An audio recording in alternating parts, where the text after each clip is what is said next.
Before we get into the conversation, I just want to chat about something that is not only super important to me, but also comes up time and time again in my conversations with spaces and their founders. I'm talking about health and well-being, which I know means a lot of different things to different people. For me though, this is just all the little things that I do on a daily basis for my mind, body and soul, whether that's going for a run, taking 10 minutes to meditate, or just catching up properly with friends and family. In fact, one of the reasons I actually started Curated Spaces was to really champion this idea that well-being comes from doing the things that bring us joy and spending time with our favourite people in the places that we love. I've been incredibly lucky to travel to some absolutely amazing places with the podcast, and with this I've had to rethink some of my daily habits. I just wanted to share some of the things from Duty Free's new mind, body, soul concept, which has helped keep me sane when living out of a suitcase. Now, first up for me is sleep. I need my 8 hours and I'm addicted to anything lavender when it comes to winding down. My all-time favourite is the pillow spray from This Works, which has lavender, chamomile and vetiver essential oils, which help to restore normal sleep patterns. The clue is in the name, but you just spray it on your pillow before you go to bed and boom, a great night's sleep is guaranteed every time. I always stock up when I'm coming back from holidays and honestly don't travel without a bottle of the stuff now. Next up, diet. The first few weeks of Curated Spaces, I was living off coffee, sandwiches and free hotel biscuits. And honestly, I could tell when I was just not getting my protein fix. I actually discovered Form Nutrition Super Blend Protein when I was grabbing my pillow spray. It's a super high quality protein powder and actually has added greens, so I can chase my 5 a day even when I'm on the move.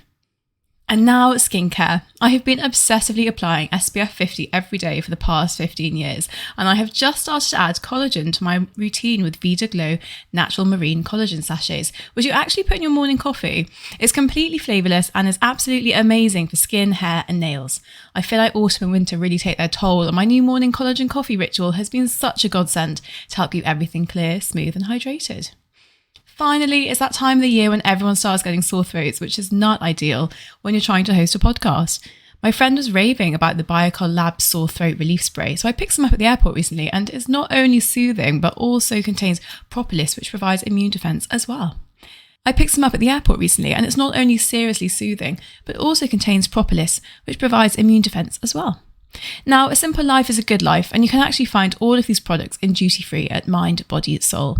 They've really leveled up their game recently and made it super easy to find the products that will help you stay calm and relaxed while on the move with their 3 pillars that promote physical and mental well-being.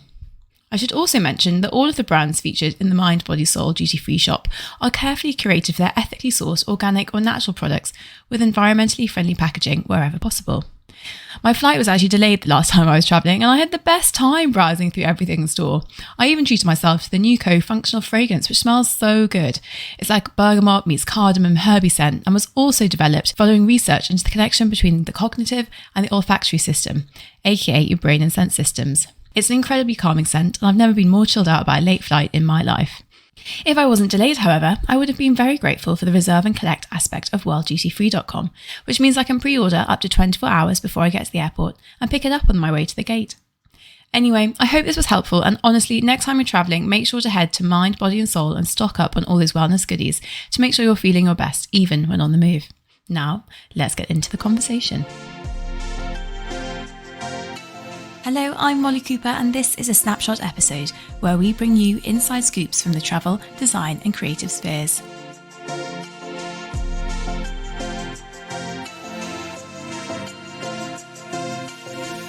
Today I'm in North Norfolk, just between Holt and Cromer at Blackwood, a beautiful space that is available for everything from holidays to brand events. And I'm delighted to welcome Sarah Morton, who's brought this project to life and is now delving into the world of interiors with a new line of textiles coming in early 2024. Sarah, so lovely to be here. Welcome to the podcast. How are you doing today? Thank you, Molly. Yeah, I'm doing really well, thank you. And we're here tucked away in this incredibly zen pocket of Blackwood. There's a crackling fire over there looking out over the winter garden. It's really quite picturesque, this little pocket of the world you have here. We're really lucky to live here, actually, and that doesn't go over my head. I kind of pinch myself constantly that we've managed to end up in this kind of really lovely, just chilled out part of the world. It's nice, isn't it? You've got the beach so close. I mean, there's just so much going on in Norfolk. It's really exactly. And I've never lived near the sea before, and now we can just get on our bikes here and just coast down the hill and be there in a couple of minutes. And it's just, yeah, really beautiful, really lovely part of the I'm world. very jealous of you living in Clapham, but a lap around the common isn't quite the same. I've done my time in London. I deserve the countryside and seaside now. Okay, well, let's get into that then, because I would love to hear a bit about you and your backstory and how you have ended up here in Norfolk. Yeah, so, going right the way back, I, in my 20s, my husband and I lived in London, sort of all over really, East London mainly, Whitechapel area. And then North London once we had children. And I worked as a corporate lawyer, and my husband was in banking. And then we moved out to Hertfordshire, and my husband did the commute thing whilst I looked after the kids, having sort of left law behind me. And then eventually we started to feel, when my eldest was getting ready for secondary school, we started to feel like we wanted to make a move a bit further away from kind of home counties and London and those pressures. And we were looking to move somewhere to kind of, the hope was we would extend their childhoods and just move somewhere a little bit more relaxed and where kids could roam and, you know, free range and really not be subject to those pressures of growing up really quickly. And both of us had grown up in Cambridgeshire, and, you know, that's the adjoining county to Norfolk, and spent a lot of time here as kids, visiting the beaches. And my husband's grandmother was from Norfolk. So we kind of had that connection already. And really, it all happened very quickly. The move from Hertfordshire to Norfolk was really just over the space of a couple of months, because we were driven by school starting up again in the September, having decided quite, late spring that we wanted to move. And at that time, there wasn't much property on the market to buy in the area that was close enough to be able to get to the school that we'd chosen. And we found the house that we live in now, which was in a really large woodland plot in the middle of National Trust woodland. It used to belong to the plot of land that we're in used to be part of the forestry area from Falbrick Hall, which is sort of adjacent to us and is now a National Trust maintained property that you can sort of I think visit. I drove past it, Yeah, it's really lovely and well worth a visit. Really, really lovely house, and always lots of things going on there. Beautiful grounds. So the plot of land we're on used to belong to that estate, but it was sold off at some point in the 50s and divided into several plots, of which we have one. So we're within National Trust woodland now, in a sort of couple of acres. And the house that we bought needed renovating. So we're sort of still waiting to do that, because we decided to do this first. So Blackwood itself started off life as an outbuilding to our house. It was a huge garage and workshop with office space above, set in a sort of corner of the plot, well away from our house. And we initially thought, it was extremely ugly. It was sort of yellow rendered block with white UPVC windows and a red roof. And it just really screamed out in the woodland, as opposed to sort of sitting in it gently, which is what it does now. We knew we wanted to do something with it, and we thought, we moved to Norfolk, lots of friends and family wanted to come and visit. Wouldn't it be great if we had somewhere that we could put them up? And we had this building here. It was connected to the main, so it had heating and it had water supply and all that sort of thing. So we thought, we'll just chuck a small amount of money at it and make it livable for visiting friends and family, but nothing too swanky. And here we are, sat in a pretty swanky living room, I have to say. It kind of got out of control and snowballed quite quickly. So I think part of the reason for that was the timing of the project. So we did the demolition phase where we just stripped it back to a shell, was literally in February 2020.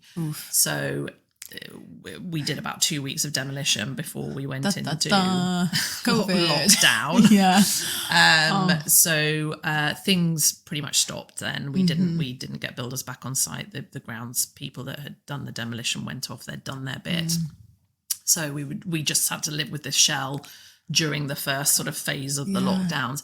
But during that time, as well as obviously looking after my family, I had a lot of spare time, too much spare time. So I think my husband might say the sourdough phenomenon. Yeah.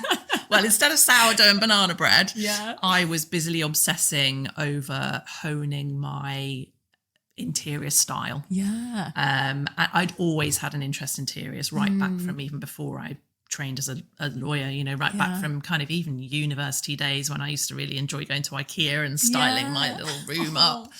And I kind of let that run wild, really. I did some interiors courses, online courses, because it was just lovely to kind of connect with other people. And I just spent a lot of time on Pinterest and Instagram, and which I'd never been involved in before. I literally had not done any social media before. And just fell in love with the style of interiors that I, you know, even though it perhaps wasn't country appropriate in terms of, you know, a lot of the things where I was finding inspiration were desert based, kind of, you know, Joshua Tree desert or kind of South American desert, or you know, even a lot of influence coming from Australia as well.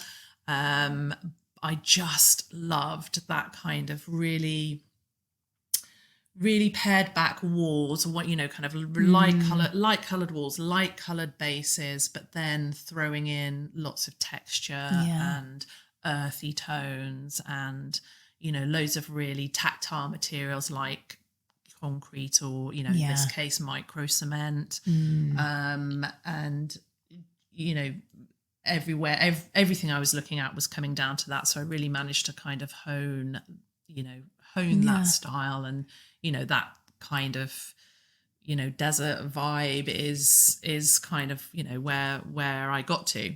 And my only problem then was that I couldn't source the for a start. I couldn't go and look at anything because the world was shut down.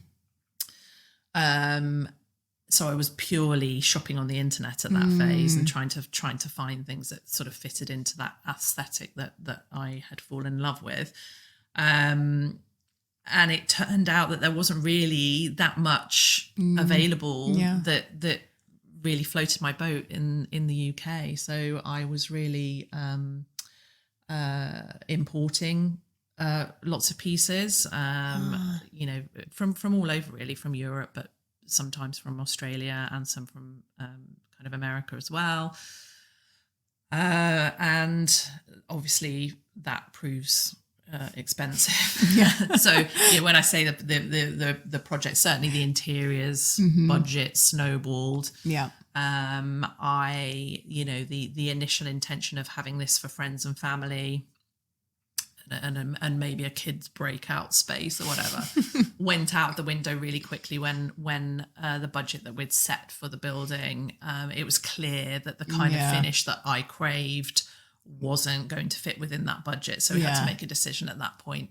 And actually the children were of an age, you know, regardless of the lockdowns and COVID and everything that was going on, the children were at an age where I was having more and more time, free time myself. And I wanted to be, you know, moving on to my second or third career, if you count being a mum, my second career. So I was really drawn to the idea of making this place as great as I could, so that I could not just start any old holiday cottage, but I wanted to build a brand right from the beginning. I wanted to build a brand. So the name was really important to me, and took a lot of thought. And whilst it seems like a really simple name, and it's kind of obvious because we ended up going with cladding the building in Chardacoya, So it is Blackwood. It was sort of more than that. So that did take a lot of thought. And I wanted it right from the outset to be a brand that I could build, and I wanted it to be a recognisable brand. And the idea would be to have hopefully more than one at some point, and to build on that basis. So we took that decision that this was going to be a business, and this was going to be my second career, and therefore we looked upon it as investing in a business rather than just throwing money at a renovation whim. So once we did that, that kind of opened everything up and allowed me to really do what I wanted to do with the house, and have those high-end finishes, get to work on designing areas, which drove my builders mad, because sometimes those ideas came midway through projects, and sometimes things changed during the process, but they were brilliant at I know this is not builders' favourite things, to change things as you go along, but they were fantastic. And also they really enjoyed doing some of the things they were doing, which they hadn't done before, and learning themselves how to do these things. And I know for a fact, 'cause I speak to our builders regularly, that they've been asked many times to recreate the Blackwood look. Effect. People want the Blackwood, the bench that the fire goes on, I love that. or the dining banquette, or something like that. So they have had to recreate it. Excellent. Since having done it here. So that's great. They learned how to do those things. Well, I love that. And it's actually fabulous. We've all seen those grand design episodes where they have these amazing plans, and then they spend all the money and it becomes a bit of a nightmare, and suddenly there's not enough cash left at the end, so they then have to sort of scrimp and save, and it doesn't quite have the huge perfect picture windows that was going to go all the way around, and it then becomes like a tiny little window, and it loses that effect. But actually I love how you weren't okay, the budget is this, you're like, well, we'll just change what the space is for. Spaces aren't set in stone, they aren't fixed, they're fluid to be able to live and enjoy. Absolutely. And I wouldn't say that the budget was unlimited, it certainly wasn't. There's only so much you can reasonably spend on somewhere, but we and obviously because it was it was a building that was on our land already, we didn't have that a huge sort of initial cost of buying a piece of land, or buying a property to renovate. It was already part of our home and our grounds and everything. So there's that sort of consideration. Things can really easily and quickly get out of control. So I totally understand why people end up having to spend all this money on a project, and actually the finished result doesn't look as special as they want it to, because they've run out of money, and they're gonna have to filled got some filled their coffers again before they can put the finishing touches on. But because this was going to be immediately let out as a holiday property, and I also had from the beginning that in my mind that I wanted it to be available for brand photography, photo shoots. I knew I wanted it to be of such a standard that was a possibility. So so it needed to be finished. There was no question of it not being finished. Definitely. So that's kind of how we got to it initially. How to say, and I have to say, just when you were speaking there, you were talking about your influences, California, Australia, not necessarily spaces that you think of immediately when I say Norfolk, but we were just saying how perfectly it fits in. And you're right, it's this sort of dark wooden clad cabin that you sort of see through the trees. And you step inside, and it's lots of tones of like white and earthy colours, these like wicker, raffia touches. And we were saying actually these beautiful browns you have on the cushions and those stools match perfectly with the hydrangeas outside. So it's so funny you've taken this very hot Australia, California aesthetic, but it feels incredibly at home here in Norfolk. It does, and it still feels cozy, doesn't it? Yeah, so cozy. With the addition of some kind of throws and additional textiles and things. I think sort of a big influence for me, even before we bought this, right from when the magazine first started, was a magazine called Enki, which was kind of architectural magazine, which features a lot of Scandinavian and Canadian properties that are clad in this charred wood, and I've always been really drawn to it. And it looks amazing in woodland settings. Yeah. It just really sits, and it doesn't scream. It just, you perhaps wouldn't think it initially. When I said to my husband, I really want to clad this building in black charred wood, he's like, what? What's wrong with a brick? Why would you do that? Why would you make something black? It's really depressing. In actual fact, it really sits well in the wood, and in the summer, and even when all the leaves are off the trees and it's very stark, it just sits really well. And I knew that from kind of looking at all these lovely Scandinavian and Canadian properties in Enki magazine that I had seen. And so in some respects, the exterior and the interior are not necessarily matched. I don't think you'd probably go to the Mojave Desert or the Joshua Tree National Park and see a lot of buildings clad in charred wood. But for me, that was what worked in this setting.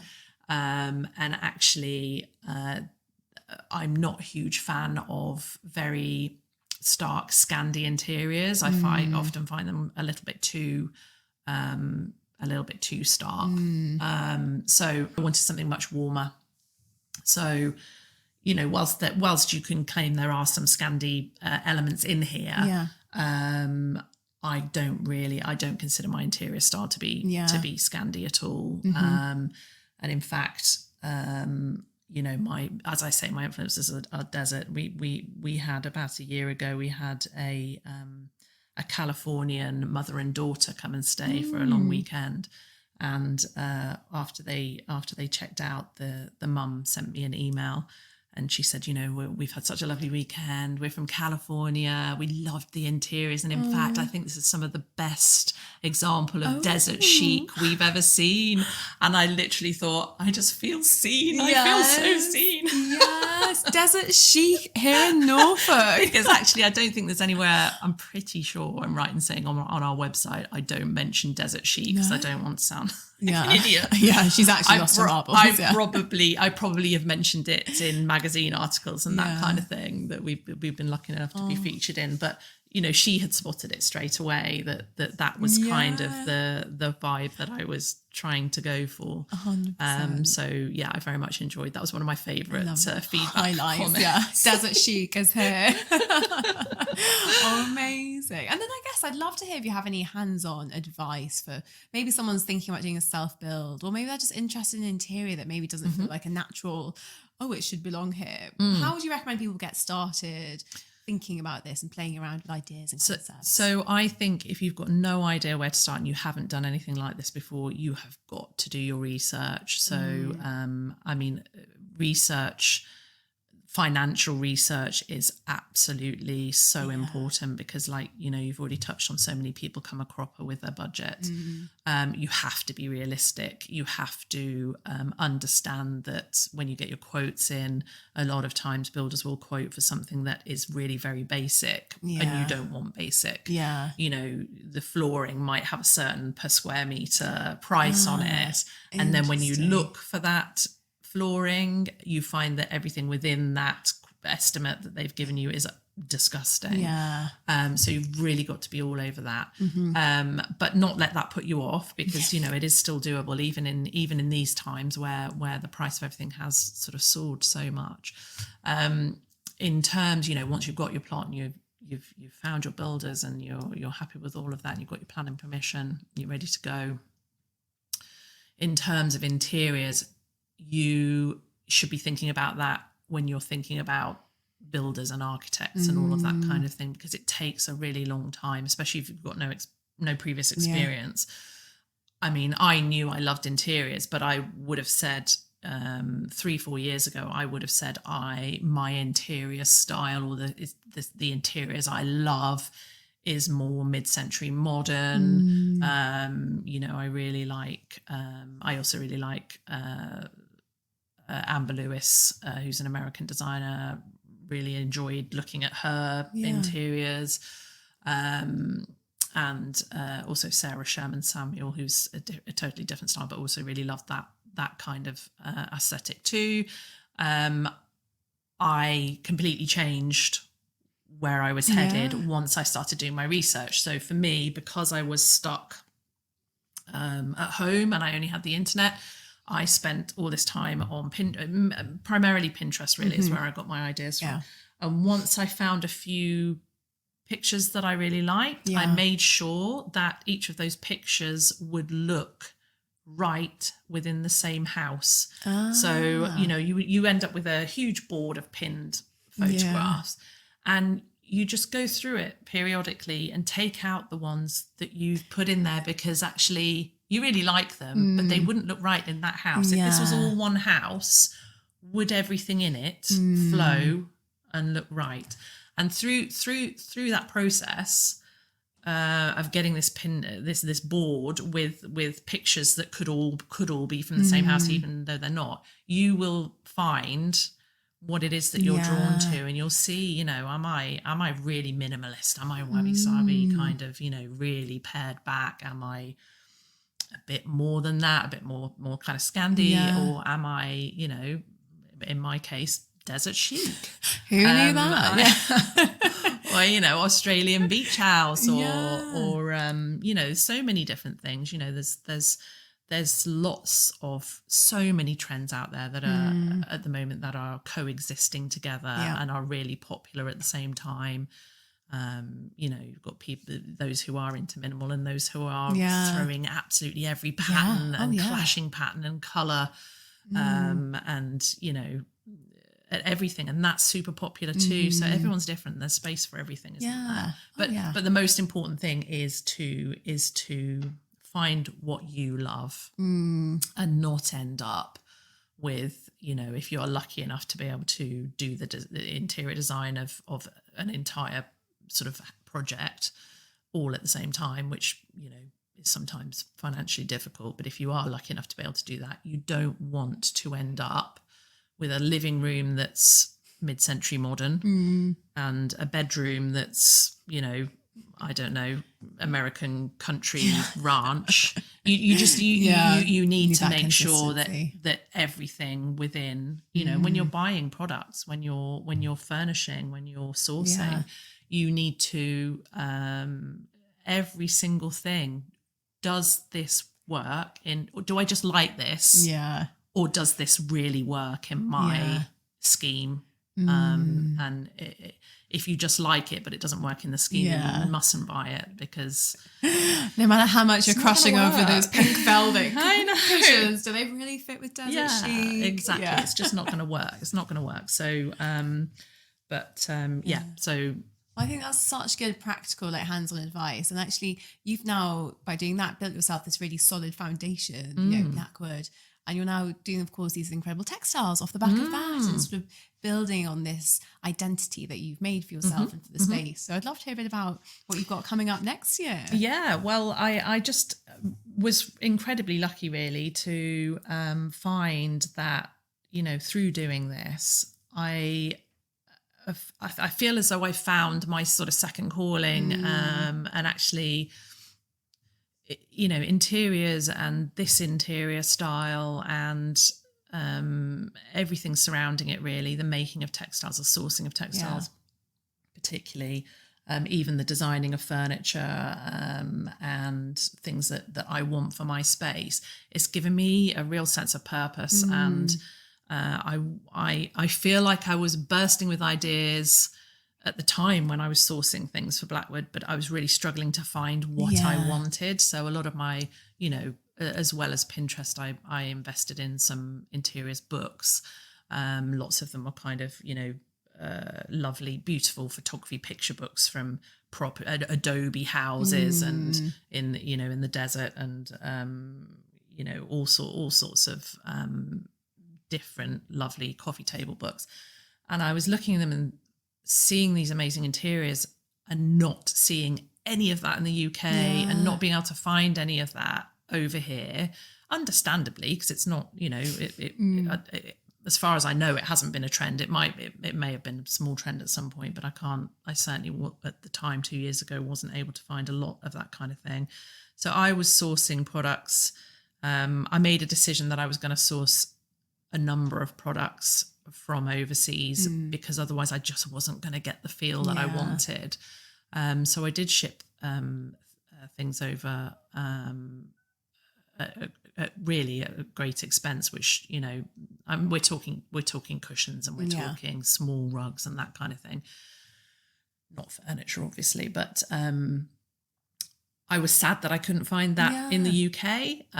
So it kind of led through a conversation I had with somebody who came here to do a photo shoot for their products and who already has a lovely setup with some amazing ladies who very talented weavers in Turkey, and she asked me if I would be interested. I said to her, you know, I would have loved to. You know, I really struggled to find what I like. I would love to, you know, design some pieces, and it just kind of went from there really organically. And Rachel from Lux Linen, who I'm collaborating with on these textiles that I've designed, was just super positive and really it's got really amazing can-do attitude, and is super productive. And, you know, between the two of us, we've she has all this amazing setup going on.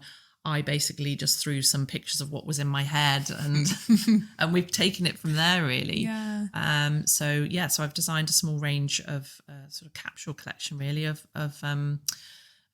Blackwood and Lux Linen rugs, and a range of cushions and bolster cushions, things that really, you know, I love and inspire me, and in a style that really inspires me, but which I had difficulty buying here in the UK. So it's not an enormous collection. It's a starter. It's a starter collection, but I'm really excited about it. And I have one of each piece, and they're not in the property yet because the launch hasn't happened yet. So it would be a bit too soon to put it in here. But the idea is, once we've launched, is that every piece will sit here in Blackwood for guests to see and enjoy, and and hopefully some other people will be interested in buying some. And they can then go and recreate that Blackwood look at home. That's exactly it, because, you know, I do, over the course of the last couple of years, had so many requests for information on where this comes from. How did you do this? You know, we're renovating a property. We've come here because we're renovating a property. We really wanted to see this in real life, and, you know, right down to enormous lists of things, you know, that I've provided people with that are helping them in their renovations. So this is an easy way for people who come here and who love it to get the look. And, you know, with any luck and hard work, if we can sort of pull this off, I'd love to expand it, because you know, so many ideas for lovely things that, again, that I'm unable to source here, you know, that in that particular style. You know, there's lighting, there's furniture, and my two sort of, you know, top of my target list. Coffee tables I really struggle with. Coffee tables I struggle with, and lighting I struggle with as well. So I would really like to, but I've enjoyed this collaboration process. So I'd really love to work with, rather than start from scratch, I'd love to work with other lovely brands to create a range that has come out of my head, but uses their expertise. So it's a collaborative effort. I really love that. And I think it's so exciting that what a project to go from, we'll just give the garage some love, to now having this incredible space that's inspires so many other people. And now these textiles, which will go on to inspire other people, and there might be more spaces and more collections, but also it comes back to this taking on a project, being brave, and just making something lovely for people to enjoy. Absolutely. I think that's such a brilliant story. It's quite funny given that it wasn't in any way the plan from the beginning. Never is. That it's kind of, if you'd have told me that 4 years ago that this is what would end up happening, I would have said no. I would not have had any clue that this was going to go this way. But you pivot constantly, and we were lucky enough to be able to do this, and it's been a really fantastic experience, and really, really fulfilling one. Even if it has been at the expense of my own house, which hasn't had the facelift yet. It's coming. Blackwood too. It's coming at some point, but yes, that I would love to do that at some point. Exciting times ahead. Really there exciting. are only 24 hours in a day, remember? Sarah? There are, and I can't be doing that and launching Exactly. textile collection as well. So I'm committed to focusing on that side of things certainly for 2024. Excellent. So well, I can't wait for it. I'm very excited. It's been such a pleasure chatting today. Thank I do you. have a closing tradition with guests where it's a quick fire round. If you're up for it. Yeah, absolutely. Okay, love it. What's one thing you wish someone had told you before starting on this project? In terms of starting a business and going down the holiday let route, I was definitely one of the people that thought that it was a great form of passive income, and that it wouldn't take up all of my time. So it probably would have been good to know that it would literally take up all of my time. But that again, that could be because of the way that I've done it, and because I have jumped in, completely and made it a whole kind of whole brand. So that would have been handy to know. I love it. So get ready to say goodbye to your spare time, folks. Absolutely, say goodbye to your spare time, and don't move to Norfolk thinking you're coming for a quiet life. I love it. And what's one thing that everyone should invest in for their homes? For their homes, oh my goodness, for me, it's quality textile. So it's quality, the linens that I use everywhere, for me, turn it from something that is really nice to something that's really luxurious. So I get my linen from Holland. Because I just cannot find any other that I love as much. There will be some out there. I just haven't sourced it. I haven't found it. But for me, it's super important because that's the foundation of your entire space. So if you can. If you can invest in those textiles, you've got that kind of luxury base, and you can afford to then not cut corners, but go slightly more budget on other things, and it won't ruin the look. Okay, and last one: who is your ultimate interiors icon or inspiration? So this changes. I have mentioned. A few people earlier in the interview who I've loved through time. For me, an enduring one that I still have now, and I think whilst she doesn't just do one style, she has a very recognizable style, and that is American designer Sarah Samuel, who really inspires me. She has an amazing interiors business, amazing clientele. She also has an atelier which she designs and sells her own designs. So she designs furniture pieces. She makes these amazing pieces of art that she sells, and I love her whole process. I just really love her designs and the way that her designs feel, and she's my, and has been a long-term favorite of mine. So that would be the one that I would. I love it. Amazing. What a note to end on. It's been such a pleasure chatting. Thank you so much for having me. You're very welcome. Well, I hope you enjoyed that conversation as much as I did. What a gorgeous space, and what an incredible story of a project just snowballing in the best possible way. Sarah, I'm chuffed for you. Thank you so much for sharing your story. And that's it. That's a wrap for 2023. I just want to take this chance to say thank you so much to everyone who's listened, who's subscribed, who's followed, who's shared. Honestly, just thank you from the bottom of my heart. It means a huge amount, and I'm incredibly grateful to each and every one of you. And I'll be back in 2024 with the first ever Curator Spaces mini-season, the London edition. But in the meantime, I wish you all a very happy New Year's Eve and hope that 2024 is fun-filled and full of joy.